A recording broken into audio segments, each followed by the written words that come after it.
From the Library of Congress in Washington, D.C.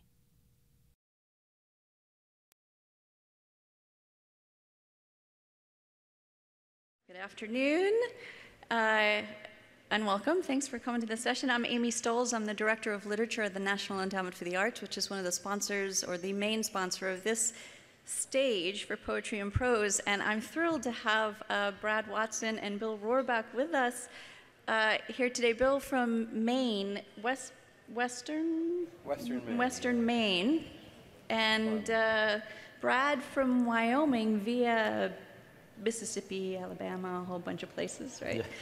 Yeah. I should say, and we met in Mississippi many years ago, so that's, I still think of you as that southern writer, even though you're up west, up north. So we're excited about this. This is sort of an experiment for us that we are starting a new kind of conversation between writers where I'm going to introduce them and then step off the stage happily so that you can hear them talk to each other. They've known each other. We put them together because you have known each other. You've met before. I assume you like each other, so I hope. And you'll, yeah, well, okay. I like you, so I'm rooting for the good conversations there. I will also say that they are both NEA fellows, which means they received $25,000 fellowships through the National Endowment for the Arts, which is a really competitive process of selecting anonymously talent, particularly emerging talent, and we get 1,800 applications, and we only give between 35 and 40 awards. So you have before you two NEA fellows.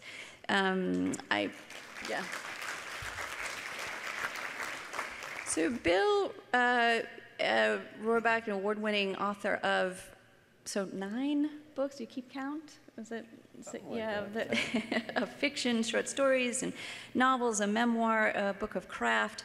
He is going to talk about his latest today, The Girl of the Lake, a book of short stories, fantastic. You also might know him from The Remedy of Love, was a finalist for the Kirkus Prize, with the best-selling Life Among Giants, another novel, winner of the Maine Literary Award.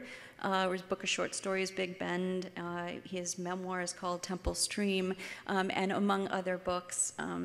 But The Girl of the Lake, this latest and fantastic book of short stories, critically acclaimed, Booklist starred review, for example, said each meticulously chiseled down and polished tale contains enough plot, character development, and emotion to fill a novel. These stories, with their smart and funny dialogue, characters, both wise and fallible, are sure to capture the reader's imagination and heart. Publishers Weekly said of it, the 10 generous, daring short stories range from tricky romance to dark comedy to breathtaking adventure, and they start off ordinary and then turn magically strange. So I'm excited to hear him talk about that. Brad Watson is the Guggenheim Fellow, also author of 4 critically acclaimed books.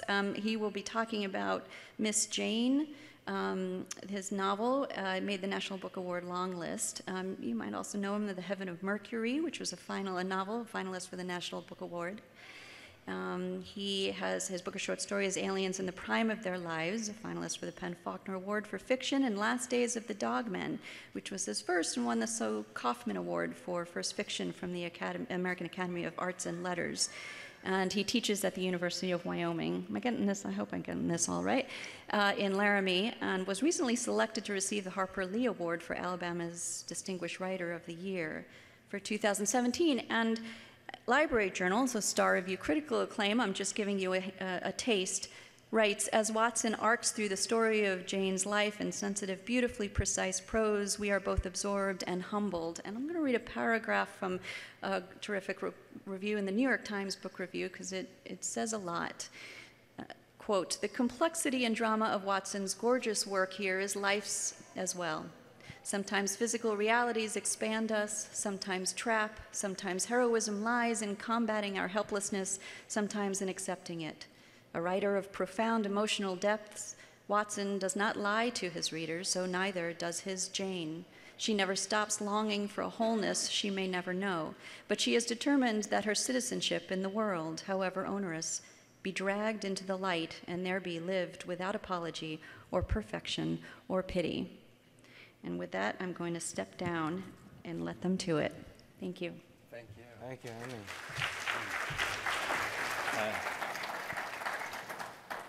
Hello, Bill. Hi, Brad. It was great having brunch with you today. It was great having brunch with you today. Bill created a new dish at the Bird. Just wanted to say that. Yeah. I just had him put an egg on my tacos. So Everybody was impressed, though. a couple of weeks, I don't know, months ago actually, my Aunt Patsy called me, my mother's,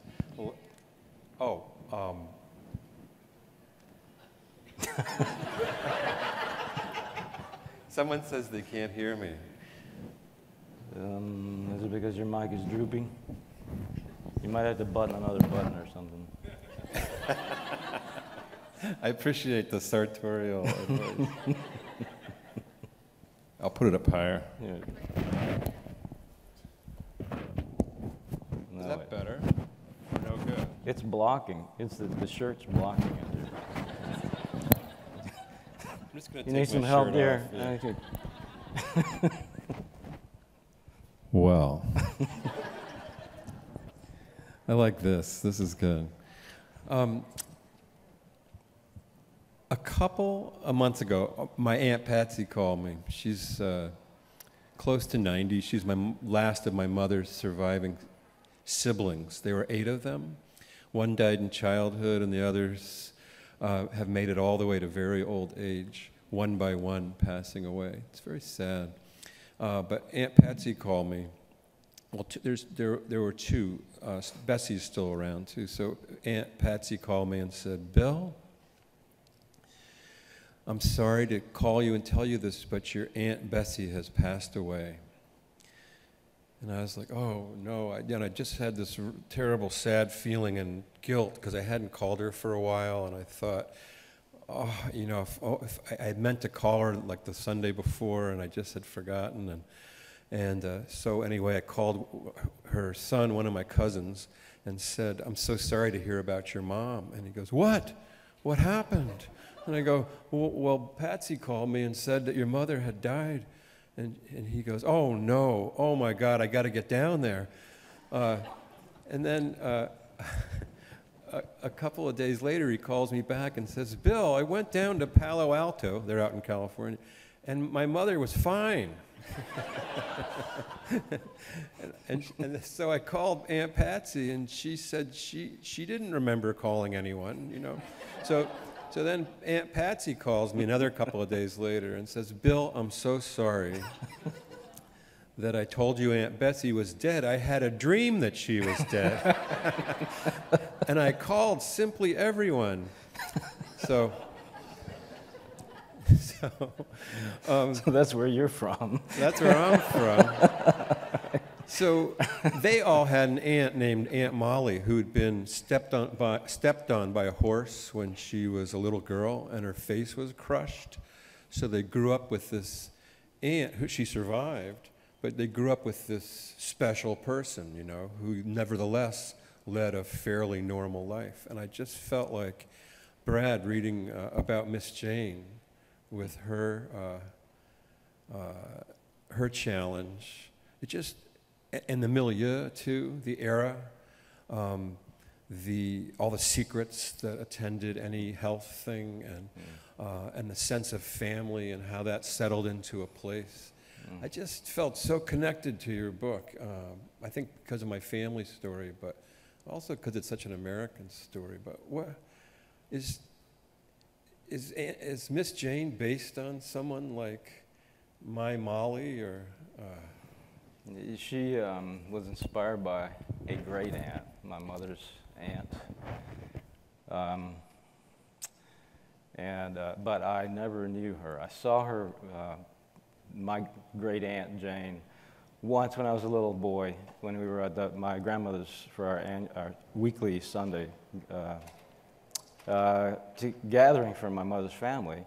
She was helped into the house by another uncle, and she was wearing Sunday black. She was very frail. And everyone said, well, that's Aunt Jane. It was known somehow that, they said that something is wrong, with Aunt Jane. But just something. Just something. Over the years, my mom let me know that she was, for her entire life, she was incontinent, and that she never married and had children, and so it had something. It was some sort of apparently some sort of urogenital anomaly, birth defect, but no one knew any details. At least no one alive knew any details, and there were no medical records or anything like that. I was inspired to. I was always fascinated by her because everyone said she was a really cheerful person in spite of having to live with things that most people don't. And I was going through a box of photographs one day with my mom at home, and old photographs, and I saw a picture of this attractive young woman or older teenage girl wearing a sun hat and looking back at the camera, and she had this sort of coquettish look, I said, "Who's that?" She said, "Well, that's Aunt Jane." I said, it almost looks like she's flirting with someone. She said, and my mom said, "Well, yeah, Aunt Jane was really popular with the boys." I said, "Well, how did she manage that, with her condition in those days, She said, "I have no idea." And she said, "But she used to go to the dances up there in the Damascus community where she grew up in the country, and where my mom grew up also, right across the road." I said, "Went to dances? And you told me that you got in trouble as a child for laughing because she squeaked when she walked because of her rubber underwear, protective garments she had to wear? And she went to dances?" I said, "How did she do that?" "Oh, I have no idea." And I started thinking about it. I thought, it made me think, okay, this is not just poor old maid Aunt Jane. She had a life. She was a real person, and I started trying to see beyond just her as the other, the person with the condition, and try to imagine a life. Unfortunately, I had to imagine more than I thought I would. I thought there would be a lot of great family stories. There would be records, more photographs. Someone would know what her condition was, and no one did. I basically ended up having to make up just about everything, and which was, of course, just a novel, and it was better in the end for that. But well, it reads as the truest of true. You found your way into first the young woman's life, the kid's life, and then the young woman's life. My favorite passages are as she's coming of age, and starting to grapple with sexuality and attractions to boys, and yet she doesn't have the usual sexual equipment, So yeah, I thought it was, she's kind of the female Jake Barnes for our time, But it was. Well, as I was so saying beautiful earlier, though, but of course the thing that finally worked itself out in a good way, I thought, was that her condition is such that she has everything she's supposed to have. She has all the internal... without access to it, and no surgical ability in those days to correct it, to bring everything. There's no way to fix that. No way to fix it in that time. In fact, my great aunt was born in 1888. Jane in the book is born in 1915. And the first successful correction of that surgery happened in 85. My great aunt died in 78. And when in the book, Jane is well into her 60s when she gets news there's a possibility of it. So I remember, but speaking of Jane, and another thing of my mom. So my mom, I said, "I want to go find Aunt Jane's grave." She said, "Oh, okay, I know where it is." She told me where it is in the cemetery, by this tree on this hill. Okay, I went there and I looked and I found, and I couldn't see Jane Clay anywhere. I went back and I said, I couldn't find it. There's a headstone for a woman named Mary Ellis Clay with about the right dates on it. She said, "Oh yeah, that's her." I said, "Well, it doesn't say Mary Ellis Jane Clay." I said, why did they call her Jane? She said, "I don't know."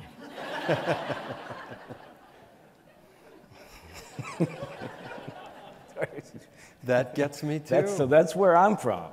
Yeah, that's where I'm from. Aunt Patsy's real name is Laura.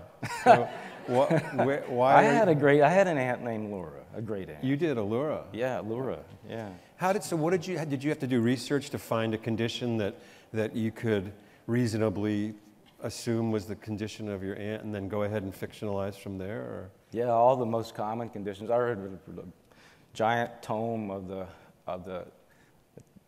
published in about 1940 by Dr. Hugh Young, who was a peripheral offstage character in the book. He was a pioneering urologist at Johns Hopkins, and there was nothing in there that really worked. It seemed to be right. And all the most common conditions I could find, none of them seemed to be right. Most of them involved a lot of infections and constant trips to the doctor, and maybe an early death. And my aunt did not have to do that, didn't suffer in that particular way, and lived a long life. And so, I finally found this one, and it fit in it. And this is something, once I said to my mom, I said, "Do you think she was intersexual?" And no, she was a woman. She was, and my mother was indignant that I would ask, that question. So I said, okay, well, I'll go with that assumption. This condition also happens only in women, in females. So everything it took a long time because it's really pretty rare. And it took a long time to find something that not only seemed right for a character based on my aunt, and I wanted it to be a condition that would create a life that was like the one I could try to imagine her having. And I'm sorry, I lost that thought. I love the doctor. I love the doctor you invent too, because he's so caring and so interested. It's a scientific anomaly, so that catches his interest. But he offers all of the caring and love that her family doesn't know how to offer. Yeah. So it's just great characters all the way through. After he loses his wife, even before that though, because his marriage is not so great. Yeah.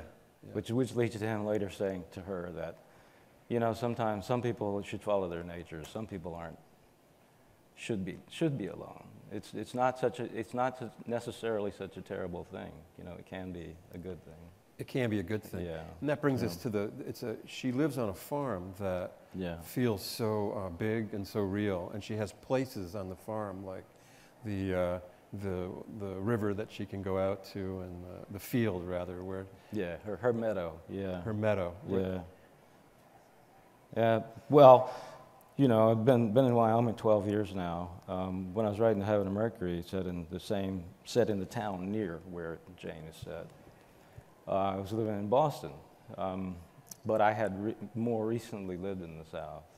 And also I was writing about a small urban area that I grew up in and knew well. And now I've been in Wyoming for 10 years. When I got to writing the drafts in earnest, because it took me a long time and a lot of false starts to figure out how to write it, but when I think it was 2013 or so, when I figured out how to write it, and there were many drafts to go, but I started, and by that time I'd been out there already for 7 or 8 years, and plus this was a farm, and I did not grow up on a farm, so I would go home and go to the land where my mother's grew up, which is now covered in trees and all kinds of undergrowth. And I had visited there when there were still ruins, and so I knew where to go in the woods to be in that spot. And my mother had told me, we'd gone there, and I'd say, well, okay, here was the house. This is all woods. And where was the cattle pond? I know where, where's the swimming pond? Where's the fishing pond? She'd say, well, we planted tobacco here, a little corn here. There was a large cornfield. There was a little cotton we had here, and there was the shed, and there was the barn, and so on. And so I just had to construct a kind of, I drew pictures for myself, and then I would go to the place and just smell it and feel it, in the air, and listen to bird song. And it's kind of a dream that grows in your imagination. I had to go and be there because it wasn't as easy to conjure without those visits. That place wasn't easy to fix it in my head. You spend you go through several drafts, part of the effort in those drafts is getting to where you can really see through the characters, through the eyes of those characters. You can see that place through it, and then it becomes, when it then you stop thinking about it, that you're not doing it consciously, and then you're probably pretty close to being in the groove at that point. But it takes a while. Once you're imagining it. Yeah. Do you want to read a little bit for us, or? I can read now, or we can talk some about yours, or I don't mean. What if we do that, and then we'll talk all about you? How about that? Sounds good to me. Okay. I'd love to hear you read. I don't want, too much time. Okay. This is, all right, so I had to imagine how my great aunt might have gone to these dances. And I thought, well, because how does she go without having an accident, as she calls it in the book? And so I just thought, I said, well, what would I do? And this is about that. Her first dance. For an entire 2 days before the evening of a dance, she fasted. First thing on the first morning, she dosed herself with castor oil, followed by a little buttermilk, just to have something on her stomach, and stayed in the privy till she felt herself emptied out. She spent the next entire day beneath a tree in the middle of the pecan grove or beside the fishing pond, or lying in the middle of her favorite little clearing in the woods. She would take along a piece of bread and maybe bacon, but scatter the bread for the birds, toss the bacon to the fish. Not thinking, just being, or simply being, Jane, as when she was younger. On the first day, she would allow herself to sip a little water from time to time. At some point in the second day, there would be an almost hallucinatory clarity in her vision, in the presence of things around her, in the sounds of birds and farm work and dogs barking, the sounds of the livestock and people talking. Even the breezes gently rustling leaves in the trees made a sound that seemed to fill her mind in an intoxicating way, as if the very tips of the leaves were tickling her awareness, a temptation of the senses that she allowed to wash through her, to flush her with calm anticipation. This had not just a little to do with her strange, alluring grace in those days. She walked about in such a dreamy, distracted state that her mother let her know that she'd checked her laudanum bottle to make sure the girl had not got into it. The afternoon before her first dance, her mother said to her, "You can't get too friendly with these boys, Jane." Jane said nothing, just listening, oddly calm in her way, that her mother seemed to find unsettling. So she went on, "Do you understand? You've long known it." When Jane only smiled, her mother stood up in mild exasperation to walk away, and as she did, she said, "You have to be careful. It might not only be you that gets hurt. Well, Dr. Thompson said he believes they'll be able to fix me one day. I could have a regular life with a man someday," though he hadn't said exactly that. Her mother stopped and looked at her long and steady. "Believing is a matter of faith," she said, "not certainty." Jane had never seen the look in her eyes she saw then. She looked almost empty.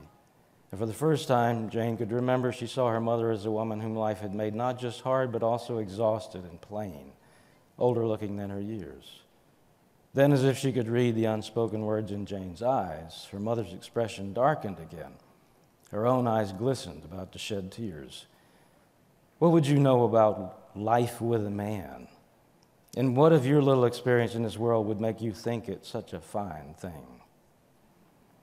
Jane watched her go out the back door, feeling more sad for her than abashed at being upbraided. Her mother's words weren't able to dispel the deeply calm pleasure she felt in these new days, this new self. She didn't wear a diaper to the dance, only a little padding as if for possible light menstruation, so there were no bulky undergarments to interrupt her slim figure or graceful movements.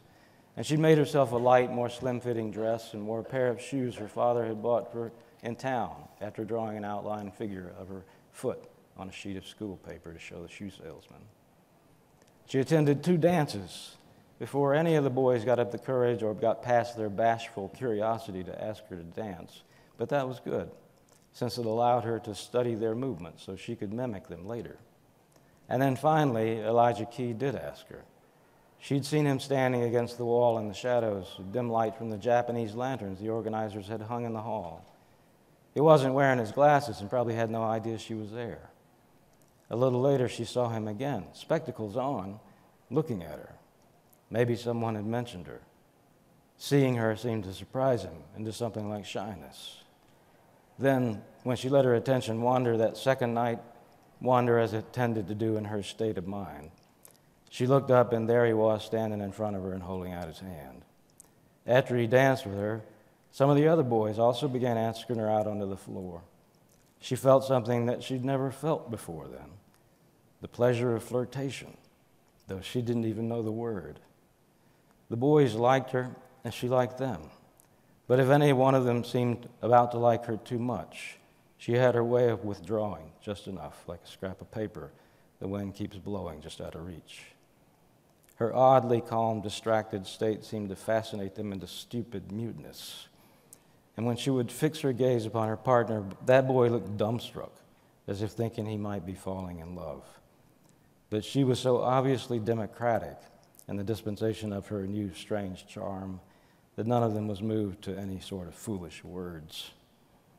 She could see Elijah watching her when she danced with other boys, her light, thin figure in her homemade dress, her straight, dark hair and loose, long and loose, her darkling blue eyes.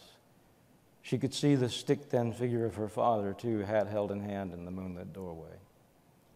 She kept a few sprigs of mint leaves in the pocket of her dress, chewed them gently, then stored them in her cheek, as a man might a small bit of chewing tobacco.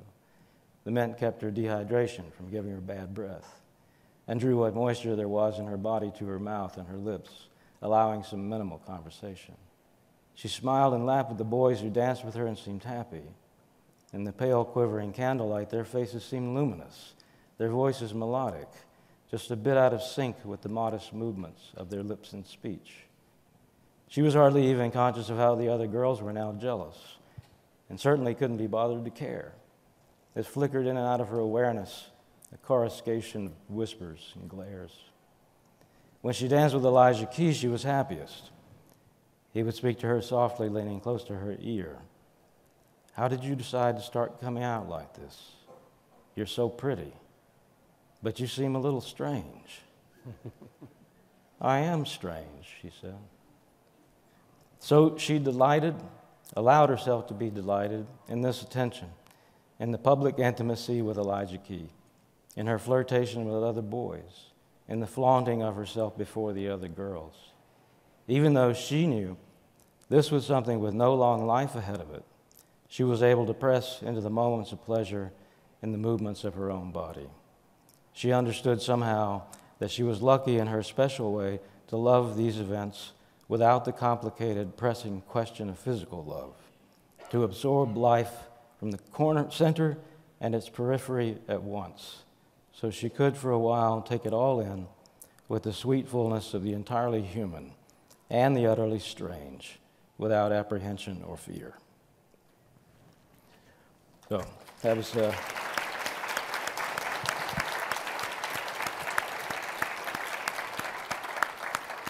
Thank you. I love how she holds herself a little separate, like the slip of paper always blowing away that you're trying to grab. Yeah, I loved writing that scene. You know, once I got to it, I really loved writing it. I love the idea of her figuring out how to make herself a little bit stoned, you know, on the from the privation, by deprivation, and that making her more attractive. Yeah, so I really enjoyed it, writing it. So, Bill, this is one of the best collections of stories that I own and have read. I mean, Thanks. these are beautiful. These are beautiful. They are all beautiful stories, and they, you know, there's a grouchy guy online who writes a blog about short story, and he gets really ticked off when anyone says that this story is like a novel. Yeah. Because he's a fan of the short story. That's right. Not the novel, you know.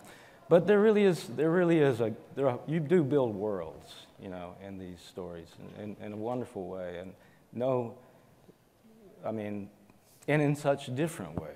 And the opening story, Harbinger Hall, is about a boy who decides not just to play hooky, but he thinks he's going to be able to pull off somehow playing hooky forever. Yeah. He thinks he's going to be clever enough to pull that off, you know, that no one will notice. And then he comes across this mansion, and he spies on it, and then he kind of gets caught by almost kind of like a giant, right? And then he's taken aside, and there's this old man.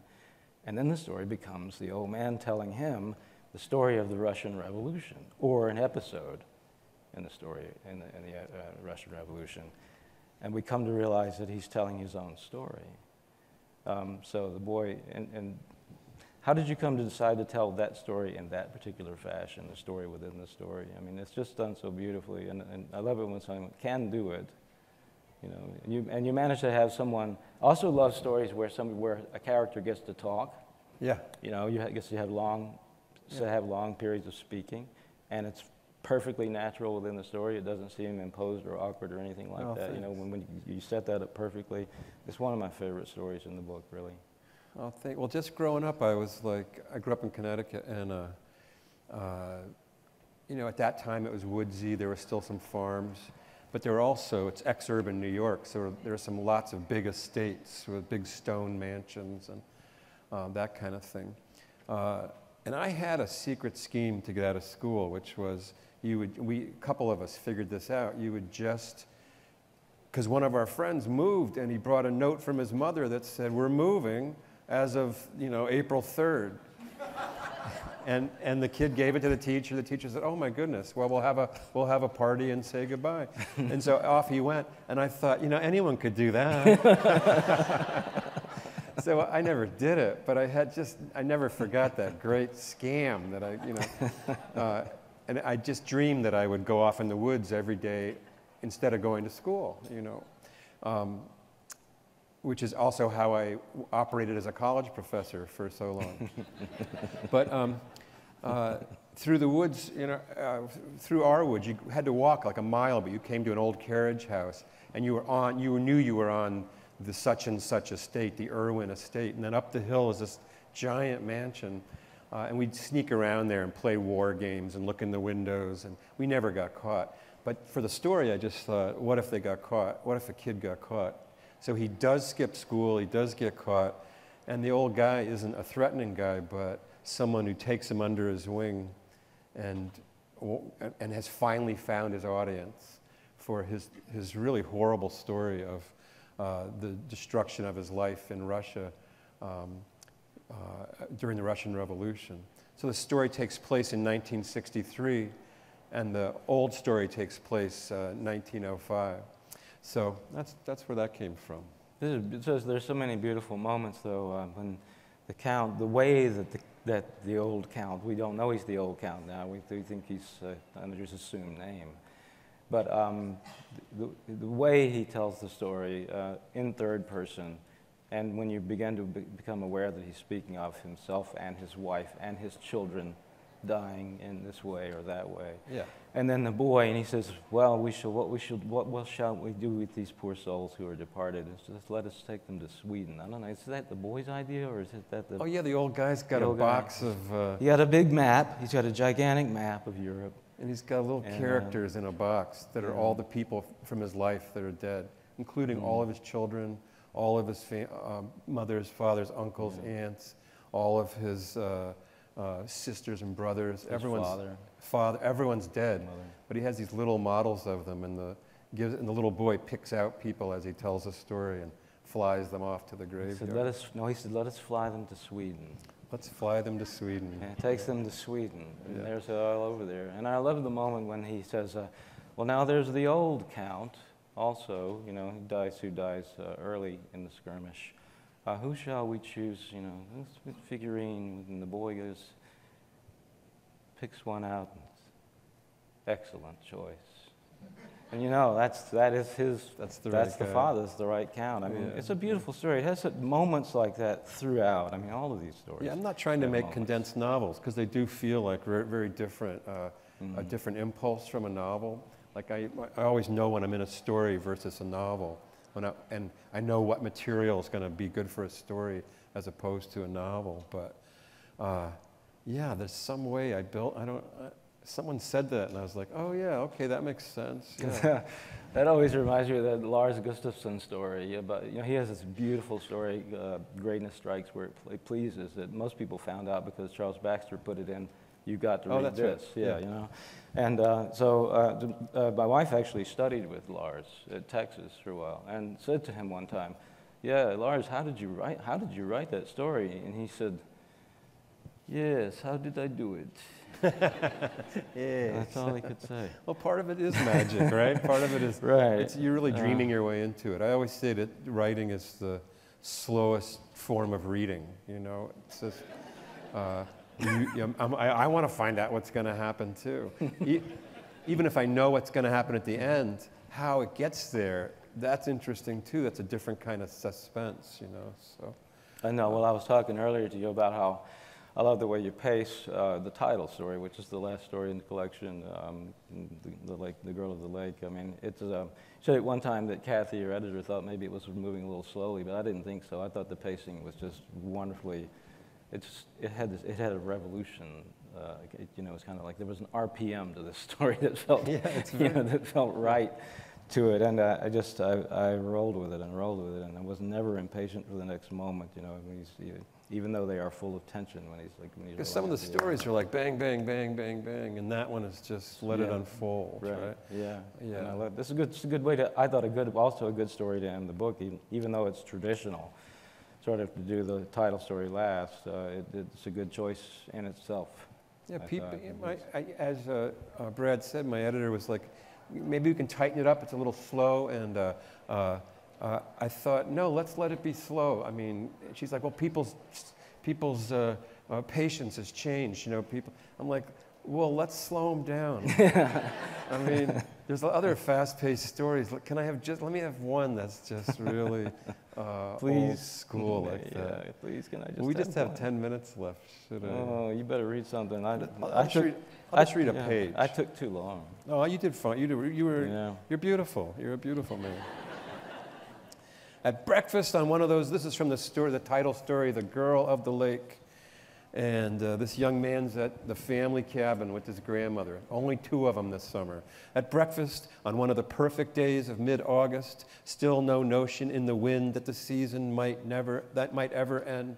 Grandma asked Chick if he wanted e-cough. Chick laughed. E-cough, he said. E-cough, said Grandma.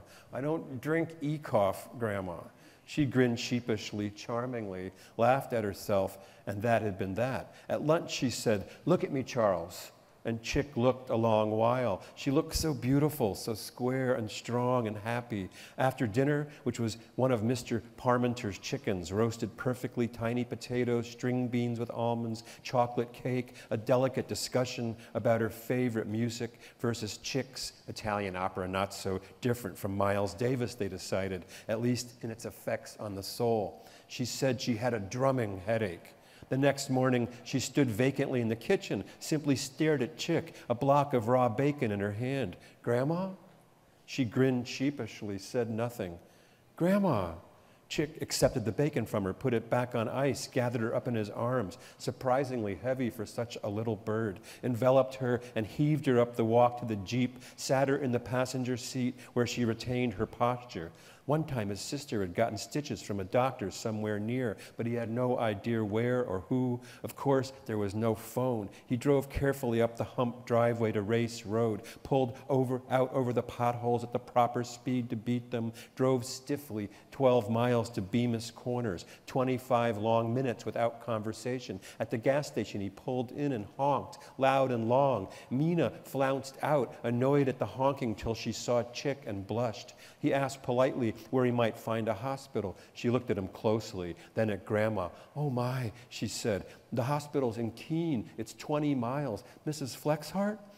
Is there a doctor? In Keene, I said. Chick began to panic. He said, how do I find it?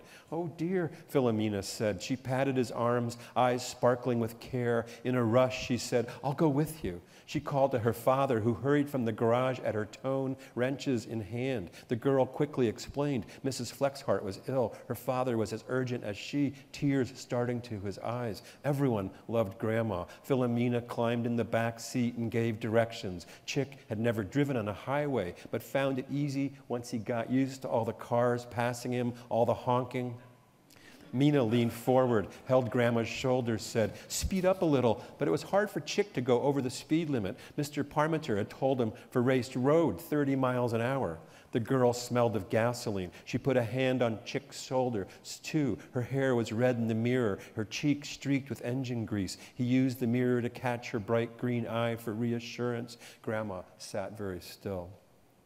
Thinking of other disasters, and still with no preamble, Chick unburdened himself, said, I saw the Shaughnessy girl out there.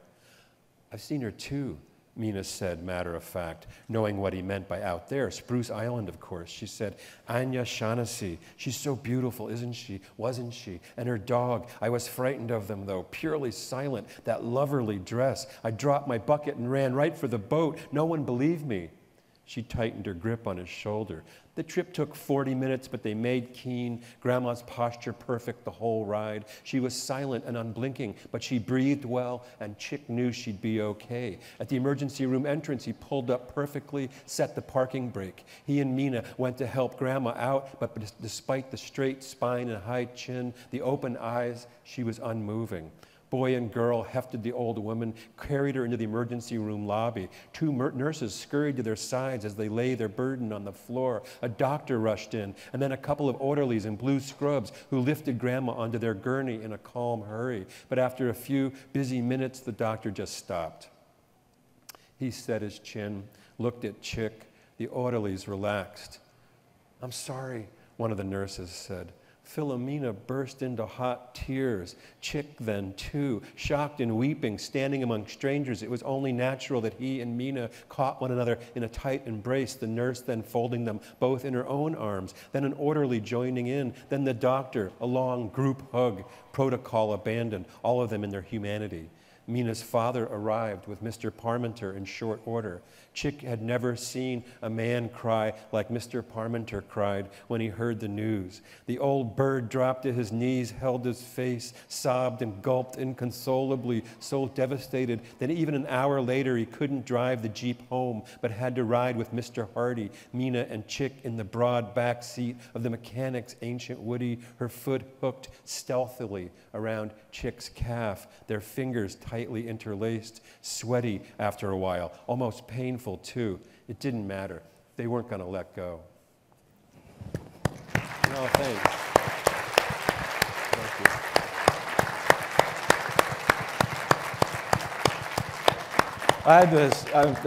you. I love that scene very much. And, you know, I've said that story, it's not the only story that does it in the book, but you have a way of ending a story that's just, that people don't often use anymore, and you do it beautifully, and it's so satisfying. I'm not going to say what it is so that people will have to buy your book in order to figure it out. But that's one of them, yeah, and the title story is one. And it's a ghost story. It's a ghost. There's a ghost in there, too. Yeah, the Shaughnessy girl is a ghost. Yeah. So in a novel, you put a novel in, you're really committed, but a ghost in, you're really committed. But in a story, you put a ghost in, and you only have to justify it for 20 or 30 pages. But it was fun to make stories for the same reason, because a novel, again, is such a years-long commitment. And the stories I make it's interstitial among everything else I'm working on. So, so I write books, and then I write a story. So these stories are written over 10 years, and then revisited to make a book. They've all been published various places, but it was fun to go back to them. And being a new writer, you know, you change every year. I brought new things to every story. You know, I tinkered with the endings, and in some cases, I really changed them. You know. So, any last thoughts? Because we're going to kill you. No, I'm just kidding. That came out wrong. Any last thoughts? We've already had our last meal. Right? The egg on the tacos. Bill's Tacos with an egg. Miss Jane is what is, you know, when you're a writer, so many of your friends are writers, right? And there's constantly books coming in, constantly. Because somebody's got to buy them. And you read them with trepidation, you know, you're like, what if I don't like this? And you don't always like them very much, you know, but you have to find some language to say, you know, I read your book and congratulations, you know. So I started this book and immediately it was gripped, and I read it in one long sitting, just tears in my eyes the whole way. It's so beautiful. It's such a great book. And it's so great to have a friend do me the favor of writing a great book. So I can just turn to him and say, that book is fucking great, Brad. So is your book. It's fucking great. We love each other. Thank you very much. Thanks very much. And thank the Library of Congress, too. Okay, one last thing. You know, sometimes you feel like you got to rest between stories or pause. You know, it's really hard to do that with this one. You just want to read another book. Oh, thanks. You're a good guy. When you go on. We're going to sell some of them downstairs, I guess. So, I don't know. Come and say hi. We'll be down there to talk, too. Yeah. This has been a presentation of the Library of Congress. Visit us at loc.gov.